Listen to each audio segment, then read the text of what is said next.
யூடியூப்பை திறந்த உடனேயே இந்த ராசிக்காரர்கள் கோடீஸ்வரன் ஆவார்கள். இந்த ராசிக்காரர்களுக்கு இந்த வருஷம் செல்வ செழிப்பை கொடுக்க போகிறது. நான் கேட்கிறேன், 800 ரூபாய் சம்பளத்தை வாங்கி நிம்மதியா வாழ்றேன். இவன் போய் திடீர் பணக்காரனா எது கொள்ளதான் அடிக்கணும்.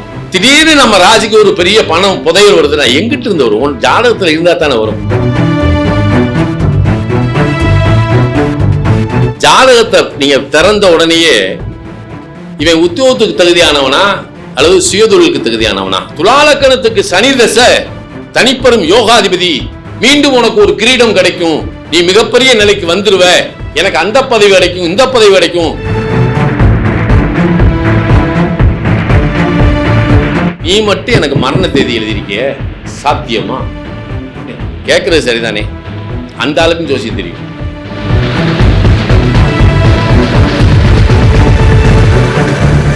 அடுத்தது காலபுருஷ தத்துவ நாயகன். இன்னும் என்னைக்கும் சின்ன பையன்தான். என்னைக்கும் சின்ன பையன். இன்னும் நல்லா எப்படி சொல்கிறது, அந்த காலபுருஷ தத்துவம்னு எல்லாரும் ஜோதிடர் அத்தனை பேரும் பேசுகிறாங்க அப்படின்னு ஒரு அந்த காலபுருஷன் அப்படிங்கிற ஒரு வார்த்தை வந்ததுனாக்கா அதுக்கு அன்ரிஜிஸ்டர்ட் பர்சன் பொன்னையா சுவாமிகள் தான். எல்லாம் வல்ல இறைவனின் பேரருளால் வல்லான் வகுத்த வழிகோப்ப ரங்கநாச்சியார் ஜோதிட சங்கம்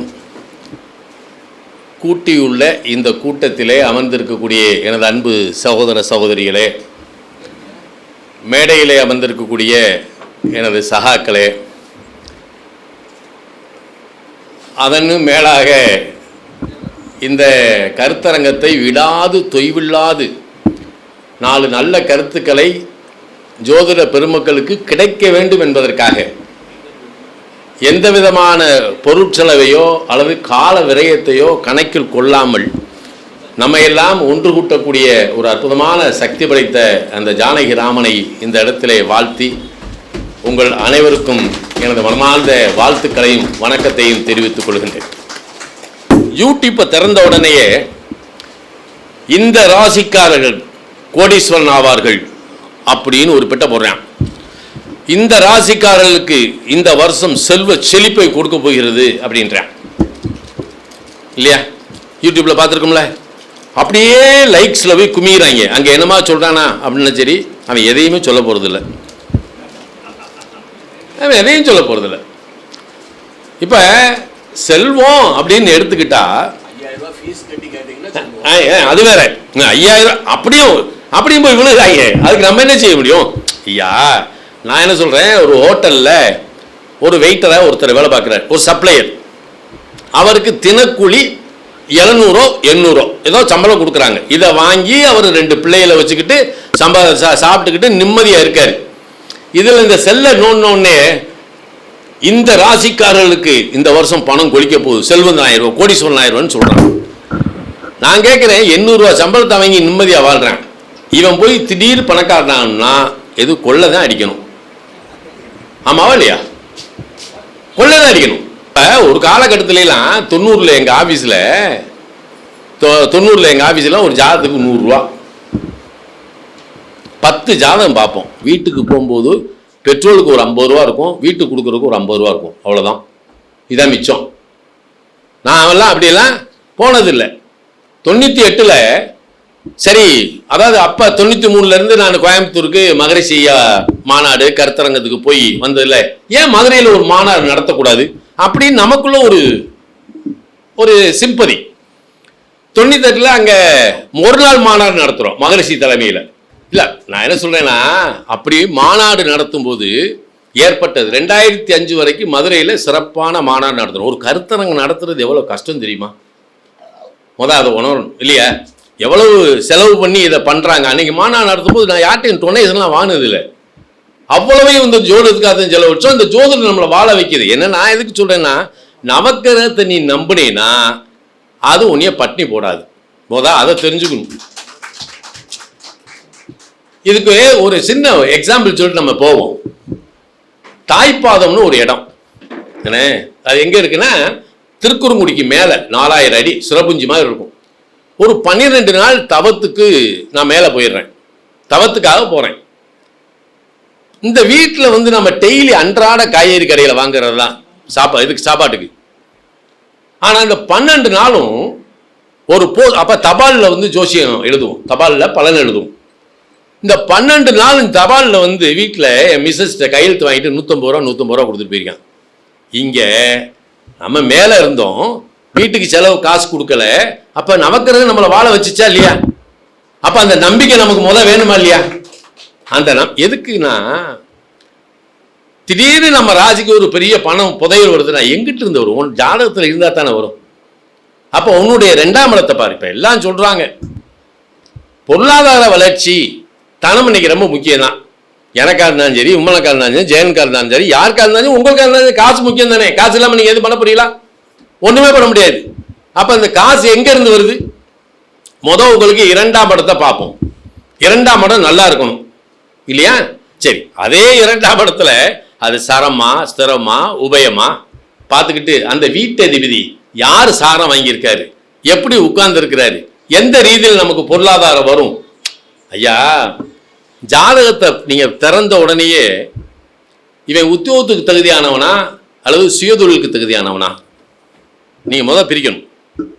இதை விட என்ன கூத்துனா, சில ஜாதகங்களில் இந்த உத்தியோகத்துக்கு தகுதி அப்படி இப்போ ஜென்ம நட்சத்திரம் வச்சுக்கோங்க, ஜென்ம லக்கணத்திற்கு ஜென்ம நட்சத்திரனால நம்ம எடுக்கணும். இவர் என்ன ஆதிபத்தியம் உங்களுக்கு பெறாரோ அதுலேருந்து தான் நீங்கள் உங்கள் வாழ்க்கை தொடங்குது, அதுதான் தீர்மானிக்குது நீ எதுக்கு இங்கே வந்திருக்க இல்லையா? நீ எதுக்கு இங்கே வந்திருக்க? அப்போ அந்த ஜென்ம நட்சத்திரத்தினுடைய அதிபதி என்ன செய்கிறாரு, உங்களுக்கு 6 10ஆம் பாவத்தோட தொடர்புன்றார். நீ உத்தியோகத்துக்கு தகுதி அப்படின்னா தீர்மானிச்சிருது. அப்போ உத்தியோகத்துக்கு தீர்மானிச்சா உனக்கு எஜுகேஷனை கொடுத்து தானே ஆகணும். எஜுகேஷனை இப்போ சஸ்பென்ஸா நீ உயர்கல்வி 9ஆம் இடம்னா போய்கிட்டு இருப்ப, டே உனக்கு உத்தியோகம் தயாராக இருக்குடா, நீ வந்துடுவ. இப்படித்தான் நம்ம எடுப்போம். அப்போ உழைத்து வாழக்கூடிய மனநிலை உள்ளவனுக்கு இந்த மாதிரி போலியான செய்திகள் நம்ம எடுத்துக்கிடுவோமா?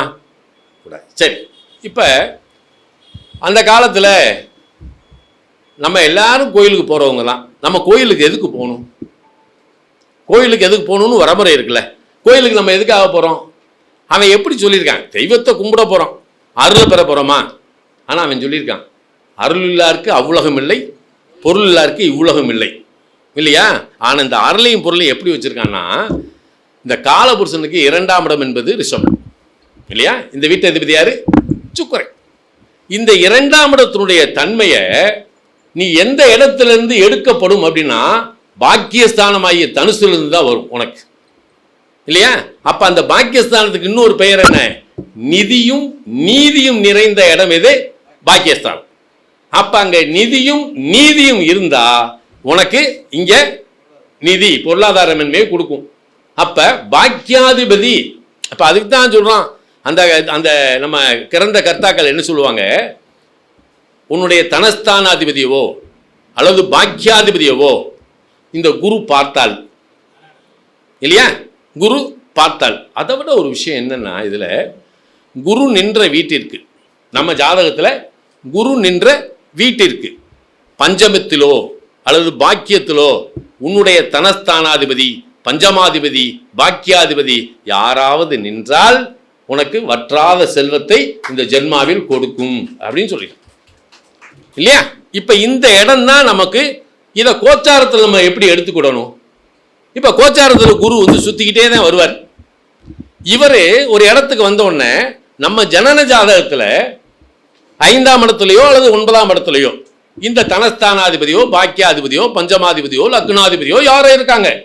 அப்ப அந்த இடத்துல உனக்கு வாழ்க்கையினுடைய திருப்பம் நடக்கும் அப்படின்னு நம்ம பார்க்கலாம் இல்லையா?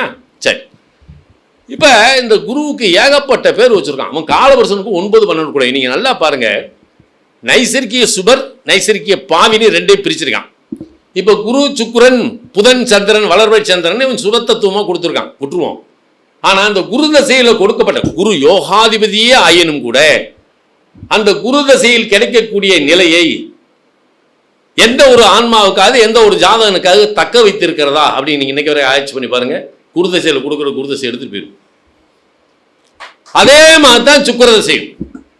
இப்போ சுக்கிரதசையில் ஒரு கிரந்தத்தில் எழுதியிருக்காங்க, சங்கராச்சாரிய ஜோதிடத்தில் ஒரு பாடல், அருமையான பாடல்.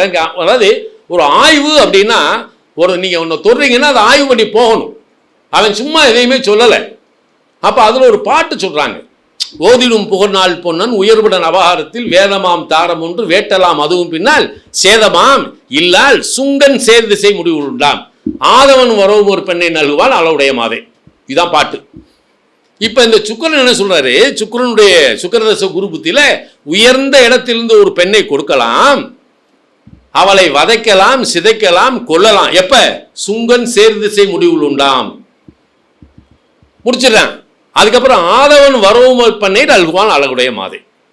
அப்ப சூரிய தசை இன்னும் ஒரு பொண்டாட்டியை கொடுத்து நீ சராசரி வாழ்க்கை வாழ்வடா.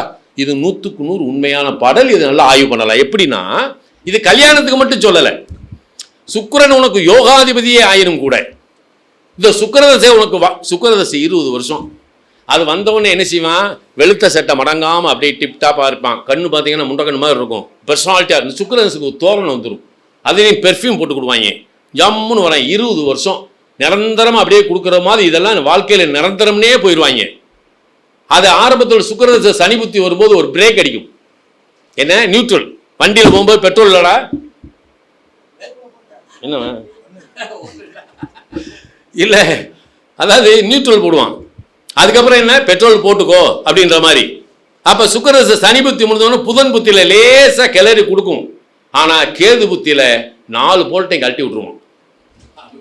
4 போல்ட்டை கழட்டி சாச்சிருவோம். நீங்கள் எந்த ஜாதகத்தை வேணாலும் ஆய்வு பண்ணி பாருங்க. இதெல்லாம் பார்த்ததுக்கு பின்னாடி தான் இந்த சுக்கிரதசை என்ன செய்யுது, இது என்ன செய்யும், நீ எப்படி இருக்கணும், வழிமுறை சொல்றதுக்கு அது ஒரு வழிதானே. அப்போ இவன் கொடுக்குற திசையிலையும் எதை ஒன்று நிலைக்க போறது இல்லை. ஆனால் மற்ற திசை, ஒரு சனி தசையோ ராகு தசையோ செவ்வாய் தசையோ சூரிய தசையோ உங்களுக்கு நல்ல ஆதிபத்தியம் பெற்று அது கொடுக்கக்கூடிய திசையில கிடைக்கக்கூடியதெல்லாம் நிரந்தரம் அப்படின்னு நம்ம சொல்லலாம். அது காலத்துக்கு வச்சுக்கலாம். இப்போ சனி தசையே ஒருத்தனுக்கு வருது.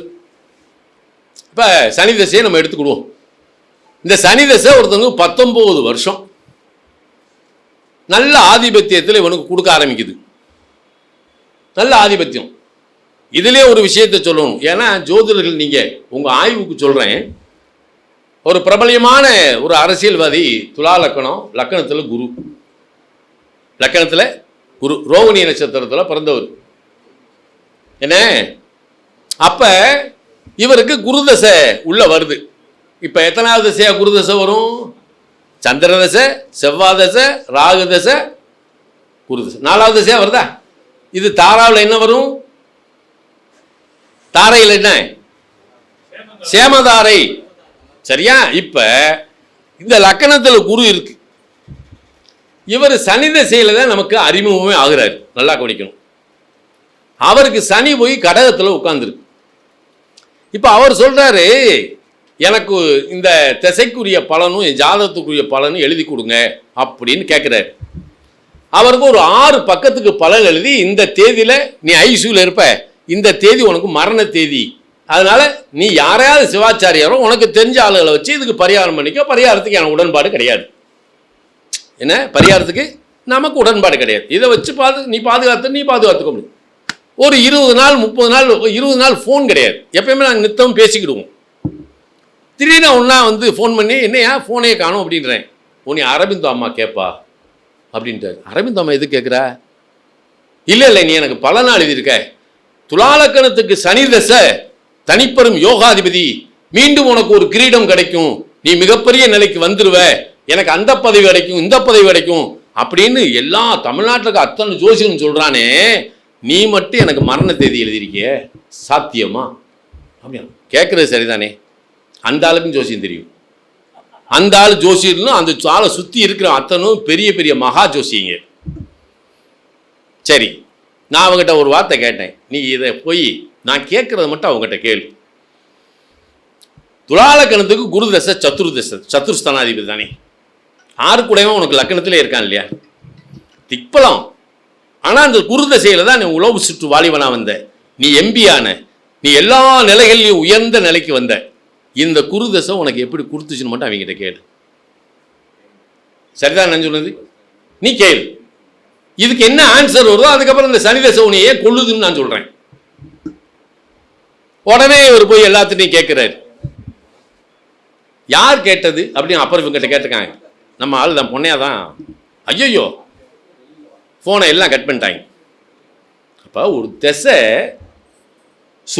அப்பதான் சுபத்தன்மை துலாலக்கணத்துக்கு யோகாதிபதி தான். அது ஏன் அவனை கொன்னுச்சு? அப்ப இங்க எந்த இடத்துல எந்த நிலை மாறுது? அப்ப ஒரு கிரகம் வந்து சுபாதிபத்தியம் பெற்றா கூட அது நன்மை செய்யணும்ன்ற அதிகாரம் இருந்துச்சுன்னா தானே செய்யும். இதை விட ஒரு பெரிய இது என்னன்னா, ஜோதிடத்துல இந்த உச்ச நீச்சம் அப்படின்னு சொல்லி இந்த கிரக நிலைகளுக்கு கொடுத்துருக்குறாங்க. இதெல்லாம் வந்து நீங்க ஆய்வு பண்ண வேண்டிய அவசியத்துக்காக நான் உங்களுக்கு இதை சொல்றேன். ஏன்னா நீங்க என்ன செய்யணும்? ஆய்வாக தான் போகணும். நான் காலபுருஷத்தை பற்றி பேசணும்னா ஈஸியா அப்படின்னு கொண்டு போயிடுவேன், எனக்கு ஒன்றும் இல்லை. ஆனால் சிந்தனையாளர்கள் நான் சிந்திக்க வைக்கிறதுக்காகத்தான் உங்ககிட்ட வர்றேன். ஏன்னா இதை நான் பார்த்து எடுத்து வச்சு நான் பார்த்ததை நான் தூக்கி போட்டாச்சு. என் மாணவர்களுக்கு 25 வருஷத்துக்கு முன்னாடியே கொடுத்தாச்சு. ஆனால் அது இன்னைக்கு வரைக்கும் யாருக்கும் தெரியாது. நான் கேட்குறேன், ஒரு கிரகத்தினுடைய உச்ச நீச்சம் அவங்க கொடுத்துருக்குறாங்க, ரைட். இப்போ சூரியன் எங்க உச்சமடைகிறாரு? ஆமா, இப்ப சூரியனுக்கு மூலத்திரியோன்னு விழுது சிம்மம், சந்திரனுக்கு மூலத்திரியோன்னு ரிஷபம். இங்க இருந்தானே பிரிக்கிறேன் இல்லையா?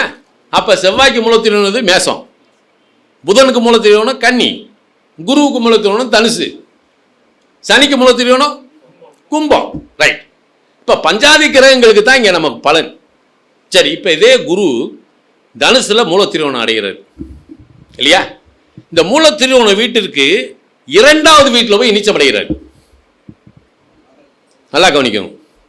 குரு தன்னுடைய மூலத்திரியோண வீட்டுக்கு 2வது வீட்டில் நீச்சம்.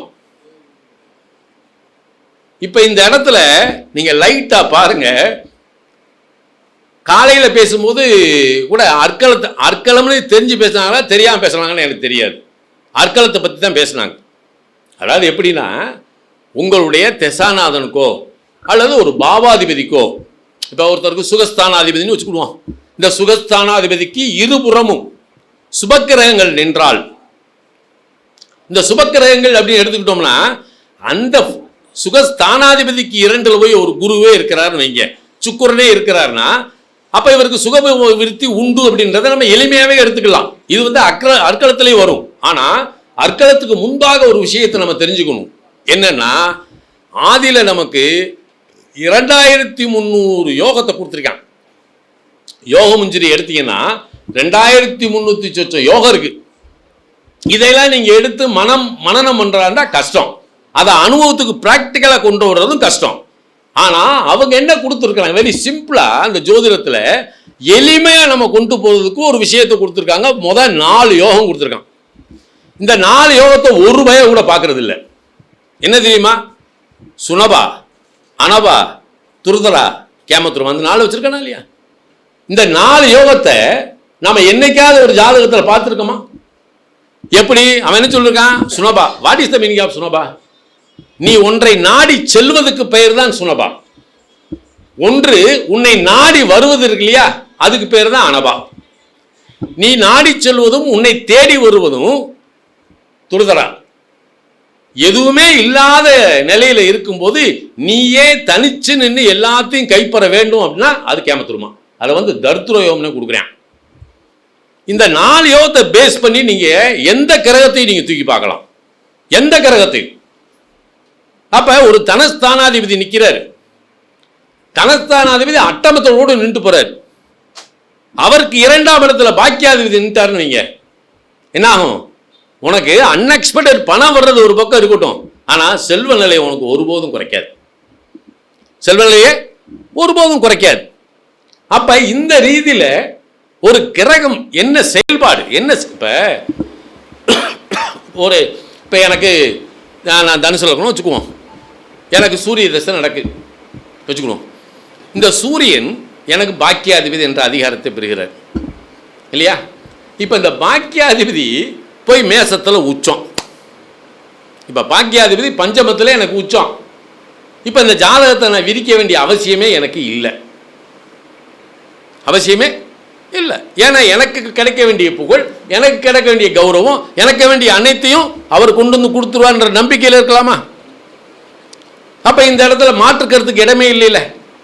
அப்போ இதே பாக்கியாதிபதிக்கு 2 ஒரு தனஸ்தானாதிபதி.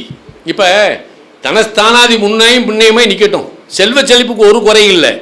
அதே பாக்கியாதிபதியுடைய நட்சத்திரத்தினுடைய என்னுடைய லக்னாதிபதி போய் நின்றால் இதை விட அற்புதமான பலனா? இதே என்னுடைய தனஸ்தானாதிபதி போய் பாக்கியாதிபதி சாரம் வாங்கினா, தைரிய ஸ்தானாதிபதி போய் பாக்கியாதிபதி சாரம் வாங்கினா, சுகஸ்தானாதிபதி பாக்கியாதிபதி சாரம் வாங்கினா, இப்படி நம்ம பிரிச்சுட்டு போகும்போது பஞ்சமாதிபதி பாக்கியாதிபதி சாரம் பெற்று விட்டால் அந்த ஜாதகத்தை போய் நீ இப்படி இரு அப்படின்னு சொல்ல முடியுமா? அவன் கோமணத்தை கட்டினாலும் அழகாத்தான் இருப்பான். என்ன ஒருத்தர் பஞ்சமாதிபதி, ஆமாம், பஞ்சமாதிபதி பாக்கியாதிபதி சாரம் வாங்கிட்டா இல்லை, அவன் எப்படி தோற்றத்தில் எப்படி இருப்பான்? பார்க்கறதுக்கு பர்சனாலிட்டியாக இருப்பான். இப்போ இந்த மாதிரி அடிப்படையான சில விஷயங்களை நாம் தெரிஞ்சு உள்ளே போகிறோம் அப்படின்னா பலன் பார்க்கறது மிக எளிது. அப்போ ஒன்றுக்கு ஒன்று என்ன, இதைத்தான் பிற்காலகட்டத்தில் என்ன செஞ்சிட்டாங்க எப்படின்னா, 96 ஹைதராபாத்தில் ஒரு கான்ஃபரன்ஸ். அந்த கான்ஃபரன்ஸில் ஒருத்தர் வந்து நாடி ஜோதிடம்னு சொல்கிறார். ஒருத்தர் எனக்கு வந்து நாடி சொல்கிறார். இப்போ அவருக்கு அந்த ஸ்டேஜில் நான் இதைத்தான் சொன்னேன், அடிப்படையாக இந்த 4 யோகத்தை வச்சாலே நாடி நல்லா வருமா? நீ யாரை நாடி போகிற? அடிப்படையே தான். அப்போ நாடி ஜோதிடத்துக்கு வேறு ரூல்ஸ் எல்லாம் இல்லை. இப்போ அவங்க என்ன சொல்கிறாங்க, 2 பன்னெண்டில் என்ன கிரகம் இருக்குது, திரிகோணத்தில் என்ன கிரகம் இருக்குது, 3 7 11 என்ன கிரகம், அதான் சொல்கிறாங்க. இப்போ இது எதுலேருந்து எடுத்தது? அப்போ அடிப்படையாக இந்த யோகம் தானே, சுனபாலபா தானே. அப்போ இதை பார்த்துட்டு போயிட வேண்டியதானே. நம்ம டிஃபிகல்ட்டான ஜாதகம் நிறைய ஜாதகம் இருக்குது. என்கிட்ட சமீபத்தில் ஒரே வீட்டில் 2 பிள்ளைய, ஒரு பையனும் பொண்ணும். ஒரு பையனுக்கு 21 வயசு, பிள்ளைக்கு வந்து 16 வயசு. ஆனால் 2 பேர்த்துக்குமே இடுப்புக்கு கீழே வேலை செய்யலை. இடுப்பு கீழே வேலை செய்யலை.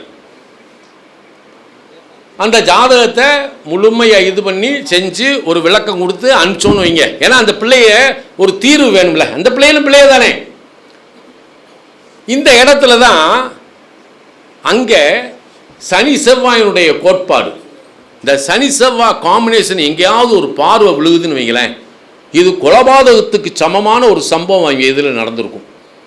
சனி செவ்வாயினால துப்பாக்கி, தோட்டா, அருவா, வெட்டருவா, வெல்கம்பு தான் எங்கேயாவது கொலபாதகத்துக்குரிய சம்பவம் நடந்திருக்கும். அப்போ அதை நிவர்த்தி பண்ணா இந்த பிள்ளைகளுக்கு மருந்து இதெல்லாம் இப்போ ஒன்றும் இல்லை சாமி. ஒரு அதாவது நமக்கு 24 மணி நேரமும் ஜோதிடத்தை பற்றி சிந்திருக்கிறத தவிர வேறு வேலை இல்லை, தெரியாது நமக்கு. எவனாவது பிரியாணி வந்து போட்டாலும் சரி, அதில் ஜோதிடம் 2 தகவல் கிடைக்குதா, அப்படி தான் பார்ப்போம். வாழ்க்கை நடைமுறையில் ஒவ்வொரு நாளும் ஒரு அனுபவத்தை கொடுத்துக்கிட்டே இருக்குது.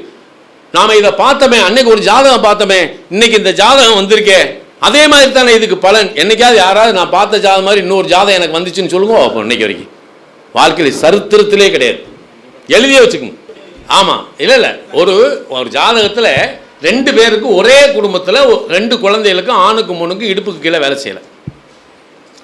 இப்போ இந்த ஜாதகத்துக்கு நம்ம எக்ஸ்பிளைன் கொடுக்க வேண்டாம், அதுக்கு ஒரு இது கொடுத்தாச்சு. இந்த மாதிரி சூழலெல்லாம் நம்ம எடுக்கும்போது இந்த சனி செவ்வாயினுடைய காம்பினேஷன் நம்ம எடுக்கணும்.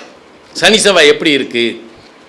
ஆனால் இந்த ஒரு 20 ஆண்டுகளுக்கு முன்பாக சிந்தனை செய்துக்கிட்டு இருக்கும்போதே நீங்கள் நல்லா கவனிங்க, நீங்கள் நல்ல இறை சிந்தனையாளராக இருந்தால், நான் யாரையும் திட்டலை, வையலை, கோவிக்கலை, நம்பிக்கை உடையவனாக இருந்தால் உனக்குள்ளே ஒரு அற்புதமான உள்ளுணர்வு மூலமாக இந்த பிரபஞ்ச ரகசியத்தை சொல்லிக்கொண்டே இருக்கும். அப்படின்றதான் உண்மை. இதுதான் உண்மை. நீங்கள் இதுக்கு ஒரு விஷயம் சொல்கிறேன் பாருங்க. இப்போ நான் ஒரு பண்டிதன் வச்சுக்கணும். 42 ஆண்டு நான் அந்த ஜோதிடத்துறையில் இருக்கேன். இப்போ விமலன் இருக்காரு, பவளம் இருக்கு, ஜெயன் இருக்காரு. இவங்க ஒரு கால அளவோடு இந்த இதில் இருக்காங்க இல்லையா? இவங்களும் ஒரு கால அளவோடு இருக்காங்க. ஆனால் இப்போ தூக்கி ஒரு ஜாதகத்தை வந்து சூரிய நாராயணன்ட்ட கொடுப்போம். அவர் பார்த்துக்கிட்டு இப்படி இருக்கலாம்னு சொல்லிக்கிட்டு இருப்பாரே ஒழிய பலன் தீர்க்கமாக வராது. காரணம் என்னன்னா, அவன் ஜாதகம் பார்க்க வந்து முன்னாடி உட்காந்துட்டு அந்த நோட்டை உங்கள்கிட்ட கொடுக்குறான் பாருங்களா, கொடுத்து இதை விரித்த உடனேயே அவன் உள்ளுணர்ந்து இருக்கக்கூடிய கேள்விகள் அத்தனையும் உங்ககிட்ட வந்து சேரும். அதுக்கு அந்த கிரகத்தை எடுத்து சொல்கிறீங்க பார்த்தீங்களா, அதுதான் நவக்கிரகம். இங்கே எத்தனை வருட ஆராய்ச்சியும் ஆய்வும் அனுபவமும். ஆனால் அந்த இடத்துலையும் சுருதி யுக்தி அனுபவத்தோடு தான் நம்ம பலன் சொல்லிக்கிட்டு இருக்கோம். நமக்கு தெரிஞ்ச அறிவுக்கு தானே போகிறோம், இல்லாத ஒன்று போக முடியுமா? அப்போ இப்படிப்பட்ட இடத்துல தான் இந்த ஆன்மீகம் அப்படின்றது இல்லை. நீ ஏதோ ஒன்று சார்ந்து இருக்கடா, அதில் உனக்கு என்னவோ கொடுக்குது. அப்படி கொடுத்தது தான் இந்த ஜோதிடத்தை நினைஞ்சிருக்காங்க. அதாவது திரியோணத்தை 4ஆக பிரிச்சுட்டான். எது தர்மார்த்தா காமா மோச்சான்னு 4ஆக பிரிச்சிருக்கான். இதை அப்படியே வைங்க. கேந்திரத்தை எடுத்துக்கிட்டால் 1, 4, 7, 10 ராஜகேந்திரங்கள் ரொம்ப முக்கியம். அதுக்கடுத்து 2, 5, 8, 11 பணமரம்னு கொடுத்துட்டான். 3, 6, 9, 12 ஆபோக்குலையும் அப்படி கொடுத்துட்டான். இல்லையா? இதுக்கு ஒவ்வொன்றுக்கும் ஒவ்வொரு விஷயம் இருக்குது, நம்ம அதுக்கெல்லாம் போக வேண்டாம். ஆனால் பாரியாயத்தில் என்ன பிரிச்சிருக்கான் அப்படின்னா, இப்போ மேசத்துலேருந்து கடகம் வரை, சிம்மத்திலேருந்து விருச்சிகம் வரை, தனுசுலேருந்து மீன வரை, இந்த 3 பாரியாயத்தை பிரிச்சிருக்கான். இப்போ இந்த இடத்துல தான் நீ, உன் தந்தை, உன் சந்ததி, இப்போ நீ நடுவில் நின்றுக்கிட்டு இருக்க. உனக்கு மேலே உங்கள் அப்பா இருக்காரு, உங்கள் தாத்தா இருக்காரு, உங்கள் பாட்டை இருக்காரு. ஆனால் உனக்கு அடுத்து உன் பையன் இருக்கான், உனக்கு ஒரு பேரை வேணும், அடுத்து ஒரு பூட்டை வேணும். இந்த இடத்துல நீ நிற்கிற. அப்போ இந்த லக்கணத்தை தான் என்ன எடுத்துக்கான், காலபுருஷனுடைய லக்கணமா மேச லக்கணத்தில் வச்சு உன்னை நீ பார் அப்படின்னு சொல்லிட்டான். இந்த 3 பாரியாயத்துக்கும் பஞ்சாதி கிரகங்கள் இல்லாது சாயா கிரகங்களுடைய நிலையில் எல்லா கிரகங்களை விட வலுவான கிரகம்னு சொல்லக்கூடிய கேதுவோட நட்சத்திரத்தை தான் அங்கே வச்சிருக்கான் அசுபதி மகம் மூலம். இல்லையா? என்ன நீங்கள் சாயா கிரகம்னா ராகுகேது சொல்லுவீங்க, அசுபதி மகம் மூலத்தை எங்கே விட்டு போய் வச்சுட்டான்? தர்ம திரியோணத்தில் முதல் நட்சத்திரமாக வச்சிருக்கான். இவன் எதுக்கு அப்படி கொண்டு வந்தான்? 1 திருவாதிரை சுவாதி சதயத்தை காமத்திரியோணத்தில் கொண்டு போய் பதிச்சிட்டான். இல்லையா? இது காமத்திரியோணம். ரைட். இப்போ ராகுன்னு எடுத்தால் நம்ம சொல்கிறது என்ன, தாத்தா பாட்டையும் பூட்டேன், கேதுன்னா பாட்டி கீட்டின்னு சொல்லுவாங்க. ஆனால் இந்த அசுபதி மகம் மூலம் இந்த 3 நட்சத்திரத்துக்குள்ள இவன் ஏன் முதல் நட்சத்திரமாக கொடுத்தான்? இதை உள்ளே போய் பார்க்கும்போது தான் இந்த அசுபதி நட்சத்திரம், இது நம்மளால என்ன சொல்லுவான், தலைவாசல் முதல் நட்சத்திரம் அப்படின்னு சொல்லுவோம். அப்போ அந்த இடத்துல தான் உன்னுடைய கர்ம வினை கோட்பாடு, நீ செய்த நல்வினை தீவினை, நீ செய்த நன்மை தீமை இருக்கு இல்லையா, அந்த செய்வினை கூட்டத்தை பூரா அந்த கேதுவோட நட்சத்திரத்தில் அசுபதியில் வச்சுருக்கான். யார் செஞ்சது? நம்ம கர்மவினை. மக நட்சத்திரத்தில் என்ன வச்சுருக்கான், நம்மளுடைய பித்திருக்கள் இருக்காங்க இல்லையா, நம்ம தாத்தன் பாட்டன் பூட்டேன், அந்த பித்திருக்கள் கூட்டத்தை பூரா மகத்தில் வச்சுட்டான். மூல நட்சத்திரத்தில் அது காலபுருஷனுடைய 9ஆம் இடம் என்பதால் உங்கள் வம்சத்தில் நடந்த தெய்வ குற்றம் எங்கே இருந்தாலும் சரி அந்த இடத்த தெய்வ குற்றமாக வச்சுக்கிட்டான். அப்போ நீ செய்த அதான் உங்கள் வம்சத்தில் நடந்த தெய்வ குற்றம். சரியா? இந்த 3ஐயும் நாம் சரி செஞ்சால், இந்த 3 சாவியை திறந்தா உங்கள் வாழ்க்கையில் எல்லாமே நன்மையாக நடக்கும். இல்லையா? இப்போ நீங்கள் ஒரு டெஸ்ட்டுக்காவது மக நட்சத்திரத்தில் ராகுவோ செவ்வாயோ புதனோ யார் வேணாலும் நிற்கட்டும். என்ன எந்த நட்சத்திரத்தில்? மக நட்சத்திரத்தில் நிற்கும்போது நீங்கள் நல்லா கேட்டு பாருங்க, உங்கள் வீட்டில் துர்மரணம் எத்தனை நடந்துச்சு அப்படின்னு. துர்மரணம் எத்தனை நடந்துச்சு? உங்கள் தாத்தா கூட பிறந்த பங்காளிகள் எத்தனை பேர் இறந்துருக்கான்? அப்படியே டிட்டோவாக நிற்கும். இதே அசுபதி நட்சத்திரத்தில் போய் சுக்கிரன் நிற்கிறார், அது செய்வன கூட்டத்தை தானே குறிக்குது. அப்போ சுக்கிரன்னா யார்? கலத்திரக்காரன் தானே. யாரா உங்கள் குடும்பத்தில் கல்யாணம் ஆகி வாக்கப்படாமையே வாழ்ந்து இறந்த ஆத்மா யாரான்னு கேளுங்க. ஆமாம்பா. இப்போ இதெல்லாம் நம்ம வாழ்வியலோடு ஒத்து வர்றது. இப்போ கோயில் குற்றம் தெய்வ குற்றம் அப்படின்னா நம்ம தெய்வத்தை போய் சிலையை நான் இதாக பண்ணோம் இல்லை. நிர்வாக பணியில் இருக்கும்போது கையாளுதல் பண்ணுறதுன்னு ஒன்று இருக்குல்ல. கோயில் நிர்வாக பணியில் இருக்கும், அந்த நிர்வாக பணியில் நம்ம கையாடுறோம் இல்லையா. இப்படி கையாண்டவங்க நிறைய பேர் இருக்காங்க. அதே மாதிரி இன்னொன்று செய்வோம். நீங்கள் பார்த்தீங்கன்னா இந்த கேது தசை நடக்கும்போது ஒரு விஷயம் நடக்கும். ஒருத்தன் கேது தசை நடக்குன்னு வைங்களேன், நேர பவளம் சொல்லும். பவளத்திட்ட போய் ஒருத்தன் ஜாதகம் பார்ப்பேன். ஜாதகம் பார்த்தவொன்னே பவளம் நல்லா அழகாக பலன் சொல்லி அனுப்புவார். திருப்தி அடைய மாட்டான். பக்கத்து வீட்டுக்காரன் சொல்லுவான், இந்த பிரகாஷ்ராஜ்னு ஒருத்தன் இருக்கான், அவன்கிட்ட போய் பாருங்களேன் அப்படிம்பான். ஆமாம், பிரகாஷ்ராஜில் போவான். அவனும் நல்லாவே சொல்லுவான். ஜோசியர் நம்ம குறைய சொல்லப்படாது, அவன் நல்லா சொல்லுவான். அது வந்தவனே சரி ஒருத்தனை சந்திப்பான். நீங்கள் வேறு நாங்கள் கோடாங்கி அருமையாக சொல்லிக்கிட்டு இருக்காரு அப்படிமா. டக்குன்னு கோடாங்கிட்ட போவான். எதில் இது சொல்லி முடித்து 7 வருஷம் கழித்து கடைசி ஒரு ஜோசியன்கிட்ட போவான். அந்த ஜோசியன் சொல்லுவான், இதை போய் வழிபட உனக்கு சரியாக வரும் அப்படின்னு சொல்லும்போது கேது தசை முடிஞ்சிருமா, சுக்கிர தசை. இப்போ யார் நல்ல ஜோசியன்? விடாத கருப்பு இதைத்தான் செய்யும்.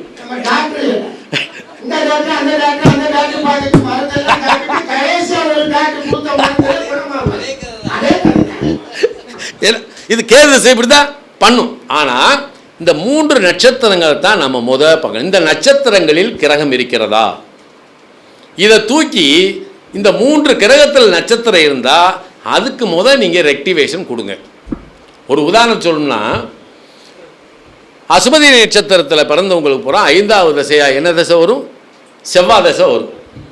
இப்போ அவன் சாத்திரத்தில் என்ன சொல்லியிருக்கான், நம்ம ஆளுக்கு என்ன சொல்லியிருக்கான், அசுபதியில் பிறந்தா 5வது தசை செவ்வாய் தசை மாரக தசை அப்படின்னு சொல்லியிருக்கான்.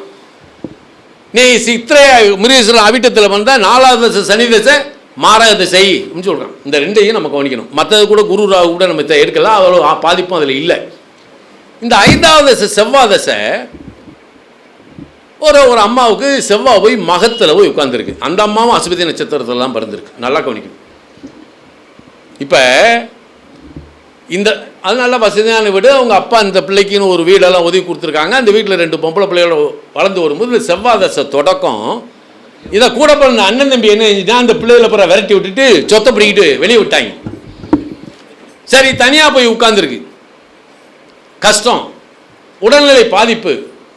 ஒரு டெஸ்ட்டுக்கு போகிறாங்க, இந்த அம்மாவுக்கு கேன்சர். என்ன சொல்ல வேணும், அந்த செவ்வாய் தசை நீங்கள் நல்லா கவனிங்க. அசுபதி மூலத்தில் பிறந்தவங்களோட 5வது தசை செவ்வாய் தசை எப்படி கடப்பாங்கன்றதே பெரிய கஷ்டம். ஒவ்வொன்றையும் பார்க்கணும். ஆனால் இங்கே செவ்வாயும் மகத்தில் இங்கே உட்காந்துருச்சு. சரி, இப்போ இது என்ன செய்யுது, இதுக்கு வழிபாடு அப்படின்றத ஒரு ரெமடியும் நம்ம கொடுத்துடணும். நம்ம எங்கே இப்போ நேராக நமக்கு ஒரு கஷ்டம், இதை என்ன பார்க்கணும். சரி, நம்ம விமன் சாரை பார்த்தோம்னா மார்க்கெட்டை சுற்றுறதா மந்தையை சுற்றுறதான்னு சொல்லுவார்னா இவர்கிட்டயா போக முடியும்?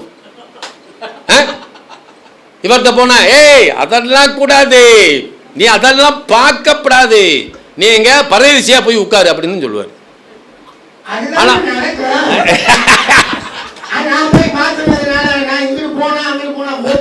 என்ன அப்ப அப்ப அதுக்குத்தான் தீர்வு வச்சிருக்கான். சரியா?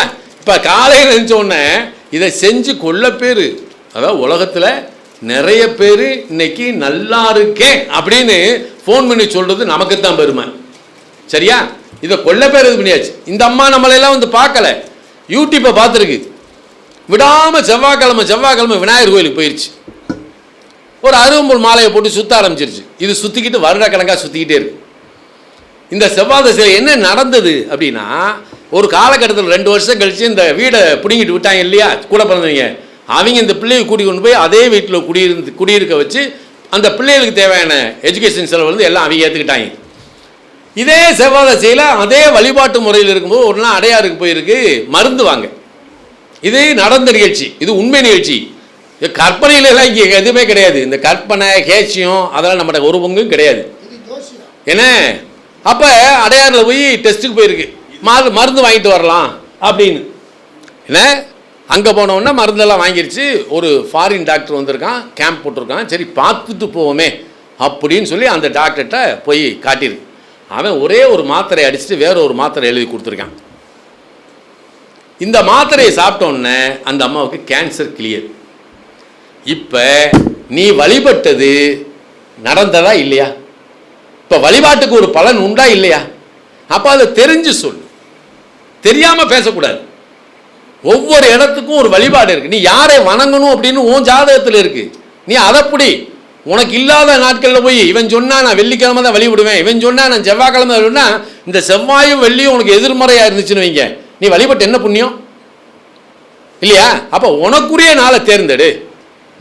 இப்போ ராசி மண்டலம்னு தூக்குனா நிறைய நம்ம பேசணும். ராசி மண்டலத்தை பற்றி முழுமையாக தெரிஞ்சுக்கிட்டோம்னா நாம் பலன் சொல்கிறதுக்கு நல்லாவும் இருக்கும். சரி, நான் ஒரு வினா வைக்கிறேன். இப்போ ஜெயன் சார் இருக்கார், என் நண்பன் தான். இவர் என்ன செய்கிறாரு, அழகாக அஸ்ட்ராலஜி ரீதியாக இவர் நல்லா சம்பாதிக்கிறார். சரியா? ஒரு பக்கம் கிடைச்ச காசை எடுத்து தன்னை தெரிஞ்சவங்களுக்கு அந்த ஏரியாவில் கொஞ்சம் வட்டிக்கு விட்டு வாங்குறாரு. சொல்றேன், உதாரணத்துக்கு சொல்றேனப்பா. என்ன அவரே வட்டிக்கு விட்டோம். நான் உதாரணத்துக்கு தான் ஜெயன். என் ஜெயன் அப்படி இருந்தா எனக்கு ரொம்ப சந்தோஷம்தான். நான் சொல்ற மாதிரி இல்லை, நான் சொல்ற மாதிரி எங்க ஜெயன் இருந்தா சந்தோஷப்படுற முதல் நாள் நான் தான். சரியா?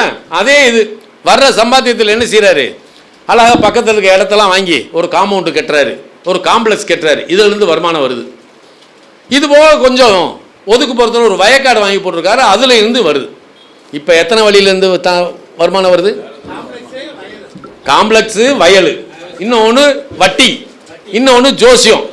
இப்ப பல வழிகளிலிருந்து ஒரு ஜாதகனுக்கு வருமானம் வருது. இதை நீ எந்த வீட்டில இருந்து எடுப்ப?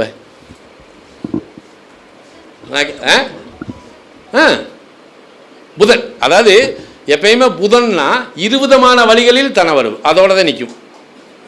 சூப்பர். அதாவது இது இப்படி தைரியமாக பேசி பண்ணணும். இப்போ நீங்கள் நான் கேட்குற கேள்விக்கு அந்த பிள்ளை இப்போ ரிஷபலக்கணத்துக்காரனுக்கு வந்து 2ஆம் இடம் ரெட்டப்பட ராசி இல்லையா, அவனுக்கு 20 விதமான வழிகளில் தனவரவு. இப்படி சொல்லிக்கிட்டோம், டே ரிஷபலக்கணத்துக்காரனுக்கு 2 வழியில் தனவரவு வரும்டா, அது தனம், குடும்பம், வாக்கு, நேத்திரம்டா. அவன் நமக்கு கற்பனைக்கு வரக்கூடிய பேச்சு அழகாக பேசுவான்டா, மனதுக்கு பட்டதை அப்படியே பேசுவான்டா, எடுத்து சொல்கிறதில்ல சமத்தன்டா, சொல்லுக்கு சோமளிக்கக்கூடிய சூத்திரதாரா அப்படின்னு சொல்லும்போது சாமி எனக்கு ஒரு சந்தேகம்ட்டான். என்னப்பா இந்த 2 விதமான வழிகளில் தனவரவுன்னு சொல்கிறீங்களே, அப்போ குடும்பம் 2 அமையுமா?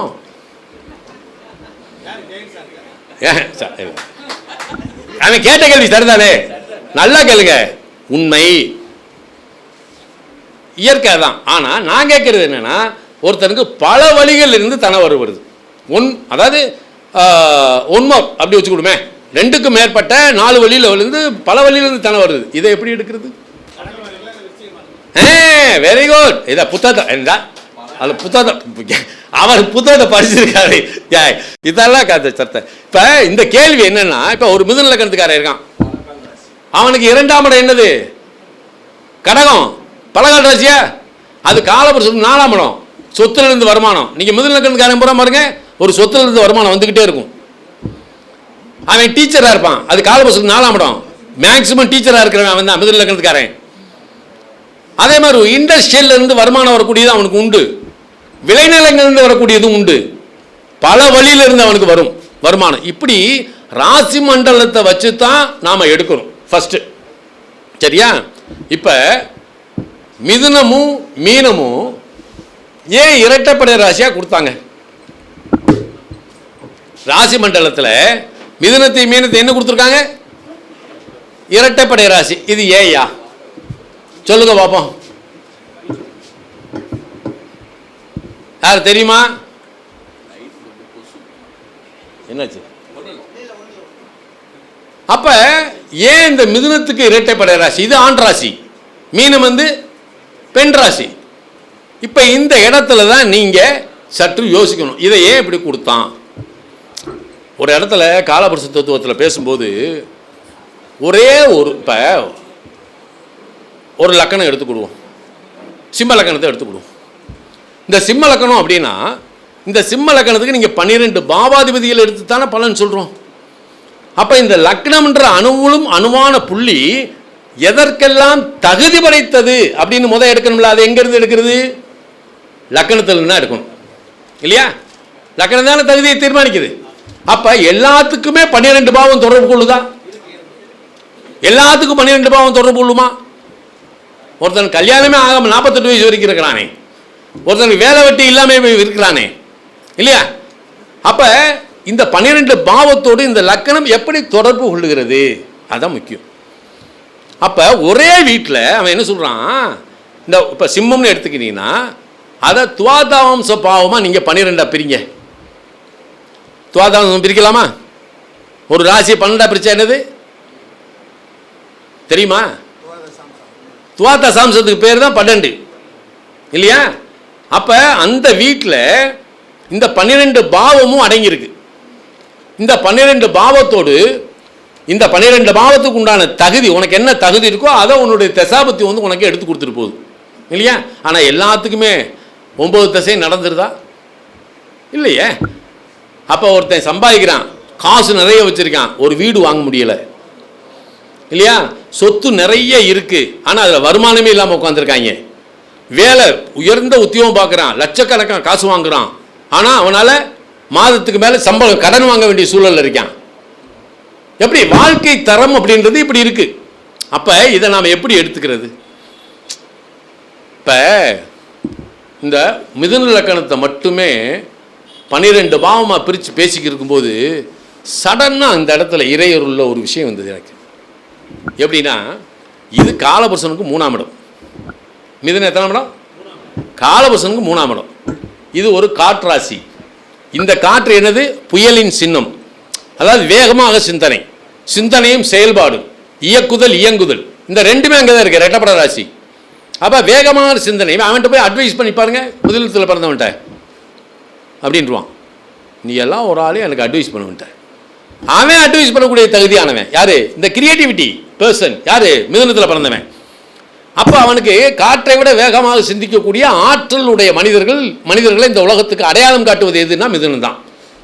யோசனைக்காரன். சரியா? இப்போ இவன் எதுக்கு இந்த பூமிக்கு வர்றான் அப்படின்னு இதை 2 விதமாக பிரிப்போம். ஒருத்தன் என்ன லக்கணமாக இருந்தாலும் சரி, மிருகசிரிடம், சித்திரை, அவிட்டம் இந்த நட்சத்திரத்தில் பிறந்துடுறான் அப்படின்னா அவன் இந்த ஜென்மாவில் தன் உடன் பிறந்தோருடைய நலனுக்காக அவன் சம்பாதிக்கக்கூடியதை செலவழிக்க வேண்டியது கட்டாயம். இதில் மிருகசிர, சித்திரை, அவிட்டத்தில் பிறந்தா உடன் பிறந்தோருக்காக. அதுக்கப்புறம் தான் முண்டாட்டி பிள்ளை இருக்கலாம். அதே மாதிரி தான் கார்த்திகை, உத்திராடத்தில் ஒருத்தன் பிறந்துடுறான், அது சூரியனுடைய நட்சத்திரம் அல்லவா?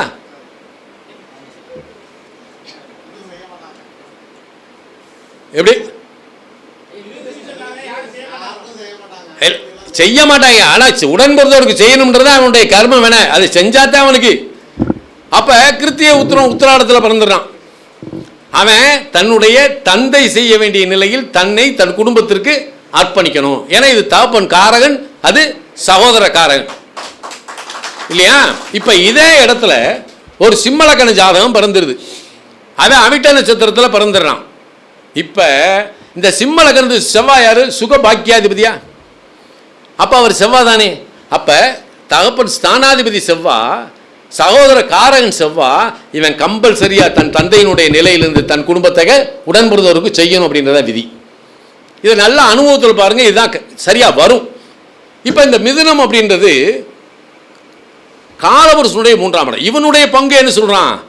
தன்னுடைய அறிவால் தேடிய ஒன்றை தன் உடன்பிறந்தோருக்காக.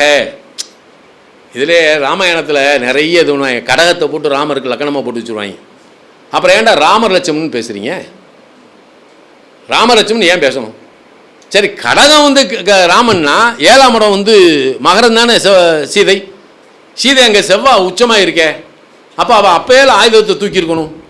ராமனை வந்து சுற்றி வளைக்கும் போது என்ன செஞ்சிருக்கணும்? கதாயுதத்தை தூக்கி போட்டுருக்கணுமா இல்லையா? அப்போ மிதுனத்தை வந்து நீ ராமனுக்கு லக்கணமாக வச்சா 7ஆம் இடம் எங்கே இருக்கு? தனுசு. அங்கே தானே வில்லு இருக்கு. அப்போ ராமன் என்ன செஞ்சுட்டு சீதையை எடுத்தான்? வீணையை, அதாவது வில்லை உடைச்சு தானே சீதையை எடுத்தான். அப்போ அந்த 9ஆம் இடம், தனுசுக்கு 9ஆம் இடம் எது? சிம்மம். அங்கே தானே வந்து சீதையினுடைய தந்தை இருக்கிறார், அரசன், சிம்மாசனம்.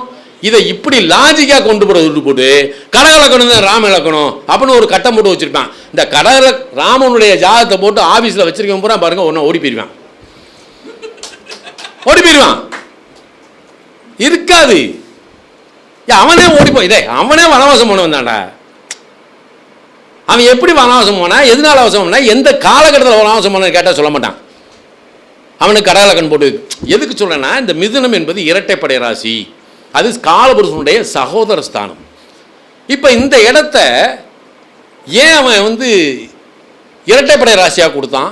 ஏன் மீனத்தை இரட்டைப்படை ராசியாக கொடுத்தான்? சிந்தனைக்கு நல்ல விருந்து. இப்போ நான் ஒரு விஷயம் சொல்கிறேன், இதை லாஜிக்காக இது எல்லா கூட்டத்திலையும் சொன்னது தான், உங்களுக்கு இலகுவாக புரிகிற மாதிரி ஒன்று சொல்கிறேன். இப்போ காலபுருஷனுடைய 9ஆம் இடம் என்பது தகப்பன் ஸ்தானம் இல்லையா? சரி, தாயார் ஸ்தானம் எங்கே இருக்குது? கடகம், ரைட்டா? இப்போ தகப்பனாருடைய அயனசேன போகமும் தாயாருடைய விருப்பமும் எத்தனாம் இடமா வரும்?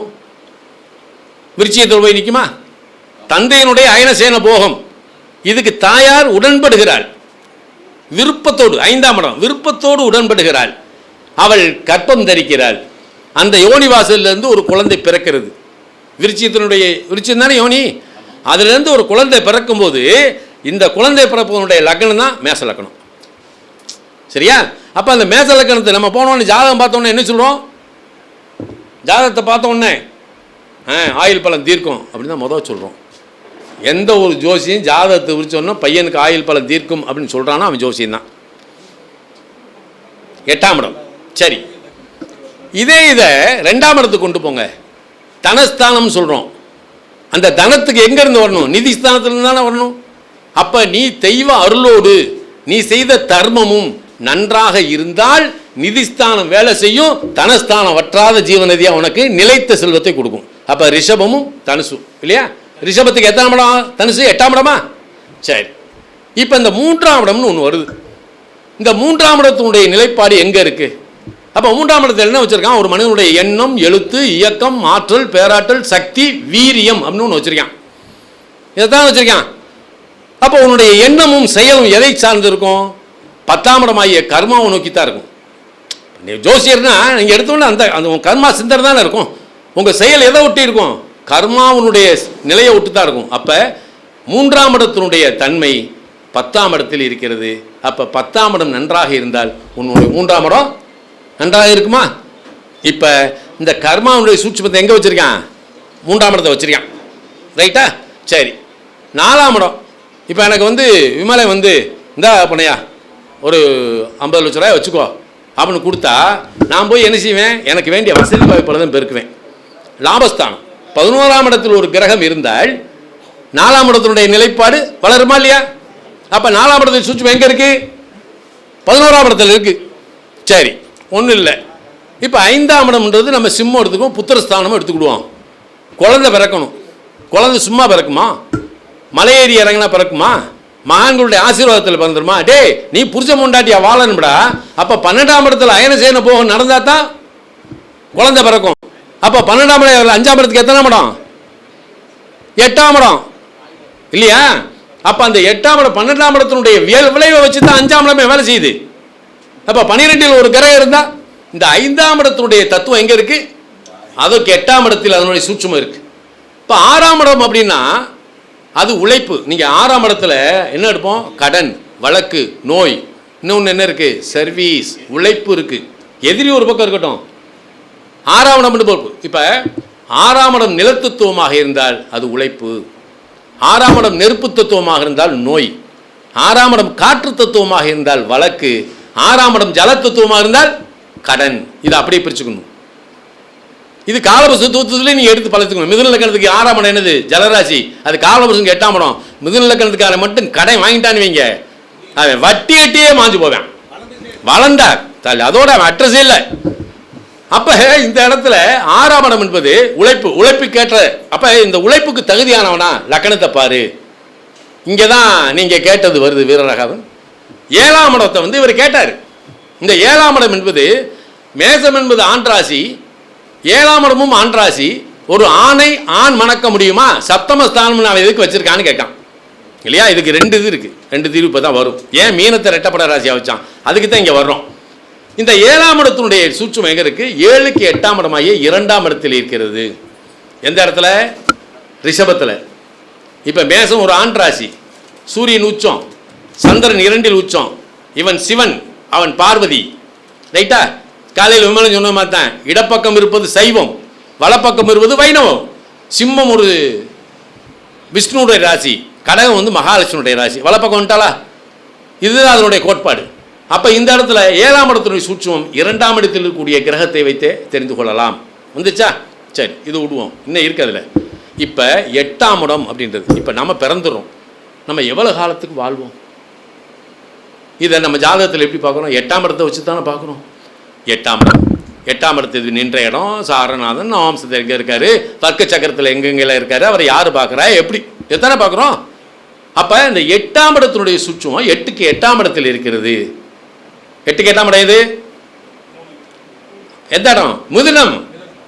8க்கு 8ஆம் இடம் மிதுனம். சரி, இப்போ மிதுனத்துடைய சூட்சுமம் 10ஆம் இடத்துல இருக்கு. நீ ஒரு கர்மாவை தாங்கி தானே வந்திருக்க. அப்போ இந்த கர்மாவை தாங்கி வந்த நீ எவ்வளவு நாள் இருப்பா என்பதை இந்த 3ஆம் இடம் தானே தீர்மானிக்குது.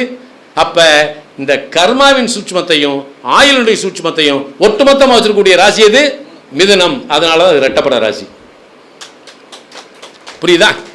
ஏன் அவன் ரெட்டப்பட ராசியா கொடுத்தான்?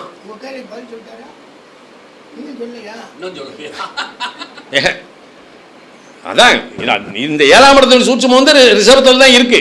சரி, இது வேற. இப்போ ஏன் மேசத்தை வந்து ஆணா எடுத்தோம்? பெண்ணை நீங்கள் எந்த ஒரு பெண்ணா பிறந்தவள் நீங்கள் எந்த லக்கணத்தில் இருப்பீங்க? மேசத்துலேருந்து எடுப்பீங்களா? அதுக்கு ஒரு இது இருக்கு. அதை ஒரு இதாக பார்ப்போம். இப்போ இதுக்கு போவோம்.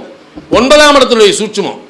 இப்போ காலையில் பேசிக்கிட்டு இருக்கும்போது 9ஆம் இடம்னா அதுக்கு ஜானகி தான் சொன்னாப்புல. 9ஆம் இடத்துக்கு 7ஆம் இடம் 3ஆம் இடம், 4ஆம் இடத்துக்கு அது 12ஆம் இடம் அப்படி எடுத்தாரு. ஆனால் இது ஒரு பெரிய வழக்காக வந்துச்சு. 4ஆம் இடம் தாயார் ஸ்தானம்னா 10ஆம் இடம் தாண்டா தகப்பன் ஸ்தானமாக வரணும்னு நார்த் இந்தியாவில் சில ஜோசியர்கள் இப்போ இதை கட்ட ஆரம்பிச்சிட்டான். ஆனால் 9ஆம் இடத்துடைய சூட்சுமம் இப்போ ஒன்றும் இல்லை. நம்ம அமாவாசைக்கு தர்ப்பணம் பண்ண போகிறோம். அதாவது அழகர் சாமிக்கு பிறந்த நான் என் தந்தைக்கு செய்யக்கூடிய அர்ப்பணம் நம்ம சொல்கிறோம் இல்லை. எந்த விந்தையுடைய நாதனுக்கு நான் பிறக்க காரணமானோ அந்த விந்தையுடைய நாதனுக்கு இந்த தர்ப்பணம் அர்ப்பணம் தான் இருக்கக்கூடிய எந்த தந்தைக்கு தான் நான் பிறந்தேன் அங்கே இல்லை சாஸ்திரத்தில் வேதத்தில். இது யாருக்கு தெரியும்? அம்மாவுக்கு தெரியும். அம்மா தான் நமக்கு அப்பான்ற ஒரு இதை காட்டுறவ இல்லையா? அப்போ இந்த 9ஆம் இடத்துல சூட்சுமம் எங்கே இருக்கு? 4ஆம் இடத்துல இருக்கு. அவள் சொல்லணும் அப்பா வர்றாருல, அப்பா வர்றான்னு சொன்னோடனே நம்ம அப்பானே பிடிப்போம். அவளுக்கே இதாக இருந்து அது எந்த விந்தையுடைய நாதனுக்கு நம்ம பிறந்தோம்னு நமக்கும் தெரியாது. அது ஆண்டவனுக்கு தான் தெரியும் இல்லையா? ஆனால் தந்தை அப்படின்றத சுட்டி காட்டுற யாரு? தகப்பனுடைய 9ஆம் இடத்துல சூட்சுமம் எங்கே இருக்குது? 4ஆம் இடத்தில் இருக்குது. 10ஆம் இடத்தினுடைய சூட்சுமம் 5ஆம் இடத்தில் இருக்கிறது கௌரவம். 11ஆம் இடத்தின் சூட்சுமம் 6ஆம் இடத்தில் இருக்குது வெற்றி. 6ஆம் இடத்து பழைய நூல்கள் பூரா வெற்றின்னு கொடுத்துருப்பான். 12ஆம் இடம் என்ற அயனசேன போகத்துக்கு எங்கேருந்து வரணும்? அதற்கு 8ஆம் இடம் 7ஆம் இடம் இருக்கு இல்லையா? அங்கேருந்து தான் அயனசேன போகத்துக்கு கொண்டு வந்து கொடுக்குது. இப்போ புரியுதா? அந்த அயனசேன போகத்துக்கு ஏன் இரட்டைப்படை ராசி? அப்போ அந்த இடம் தான் சந்தான பாக்கியத்தையும் கொடுக்குது. அந்த இடம் தான் யாருக்கு யாரோடு சேர்ந்து சந்தானத்தை கொடுக்கணுன்ற தீர்மானம் எங்கே வச்சுருக்கான்? மீனத்தில் வச்சுருக்கான் இல்லையா? இப்போ இதைத்தான் நம்ம வந்து சாஸ்திர ரீதியாக கிரகங்களையும் நீங்கள் அந்த இடத்துல வச்சு அந்த கிரகங்களுடைய இன்னைக்கு 10ஆம் இடத்துல ஒரு கிரகம் இருக்கா? அப்போ 3ஆம் இடத்ததி நல்லா இருக்கானா?